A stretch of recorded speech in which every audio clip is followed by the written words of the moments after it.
Foundation oo xaruntiisu u yahay magaalada Muqdisho iyo Belarusian Foundation oo xarunteedu tahay Kenya iyo Small Train oo Mareykan xaruntiisa ay tahay qaliinkan waxaa fuli doona si lacag la'aan ah waxaa lagu fuli doonaa Clifty Lip iyo Clifty Ballet dhabxanaga iyo Faruuranka waxaa lagu fulin doonaa dad gaaraya 170 qofood oo ka kala yimid gobolada Soomaaliya age-kooda waxay kala leeyihiin da'dooda iyo 6 bilood dhashay ilaa 60 sano jir oo u dhaxeeya gobolada ay ka yimaadeen waxaa ka mid ah Laascaanood gobolada Shabeellada Hoose Shabeellada Dhexe Kuntuwaarey Baayo Bakool iyo dhammaan gobolada Soomaaliya iyo Bari Laascaanood intaba qaliinka waa si lacag lagu sameeynaa. Dr. Martin Kamau.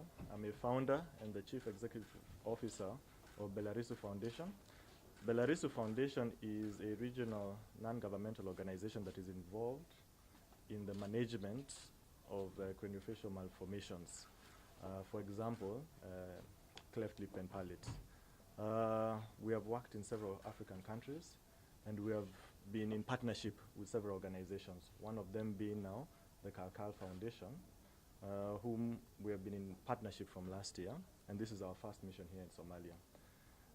The main aim of Belarus Foundation is to provide treatment to people who are maybe unable to access some of these services, either due to cost or other reasons. For now, we're here under the support or under the invitation of Dr. Haji of the Qaliinka Foundation. This is our first mission to support or to manage cleft lip and palate patients at the Qaliinka Specialty Hospital. We have, or they have been able to get about 160 patients for this mission, and we hope, or we anticipate to at least manage about 100 patients over this period. We're here for about 10 days, and we hope to at least manage as many patients as possible. Alhamdulillah, farqu weyn oo dhaxay. Alhamdulillah, cunuga markaan keenay faruurtiisa way kale. Caruurta fiiciisa way ku caan jireen. Markii faruuri la dhaha, kuwa la dhashta oo isku aaban yihiin uu diri jiray. Alhamdulillah, maanta faruurtiisa markay imaanayeen hadda saytay adbo u jeedaa inay farqu u dhaxay. Alhamdulillah, intaas oo dhan waxa ma hadda soo sameeyay Qaliinka Foundation. Alhamdulillah, aad iyo aad bay ugu mahadsan tahay. Ani waxaan ka imid gobolka Bay. meesha wacyigelinta meeshan ka soo maqlay. Alhamdulillah, meeshan ka soo orday 20kii bishan halkan imaaday 22kii aan isdiiwaan gariyay. Alhamdulillah, dadka qaliinka ugu horeeyay loo sameeyay aan ahaa. hay'adda qaliinka ku sameysay wiilkaaga sidaan ay ku sameeyay. Alhamdulillah, aad iyo aad bay u mahadsan tahay. Alhamdulillah, abaalkeeda Ilaah ku baa gudi kara.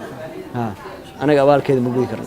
Alhamdulillah, qaliin oo $1 ku bixi lahaa oo waxba lacag la'aan lacag oo $1 xataa aan laga qaadan ya cunugayga saan lagu sameeyay alxamdulilah ma haddaas ilaaha iskale yaaba heli kara anaa balcag laga qaad xaaladda caafimaad aad iyo aad ay u fiican tahay abdulageed waxaana ka imid gobolka galgaduud gaar ahaan ceelbuur waxaan wataa labadan caruura da maasha allah hay-adda kalkaal wax badan ay noo qabatay labadan cunug iga faruuran oo mataqaan cuntada ku dhiban oo dabeesha iska galayso ilaahay mataqaan ila kulmiyo ayagana wax fiican bay ii qabteen hay-adda kalkaal aad baan ugu mahadcelinaa iyo kalkaaliyaasheeda iyo dhakhtarkeeda waxa dhan maamulka iyo waxa dhan khayr badan allah ka siiyo waayahay ka waran farqiga u dhexeeya maalinka aad keenaysay iyo maanta maasha allah wax walba isku bedelay irid daboolan iyo irid mataqaanaa dabool la'aan kala ahaayeen maasha allah hadda ilmahayga fururta si baan loogu wanaajiyay dadka bay kamid yihiin maalinkii waxay ahayd meel furan oo leegsahay waayo dad gargaarka ku sameeyay xalada aad iyo aad ugu mahadcelinaya khayr badan allah ka siiyo ajri xasan allah ka siiyo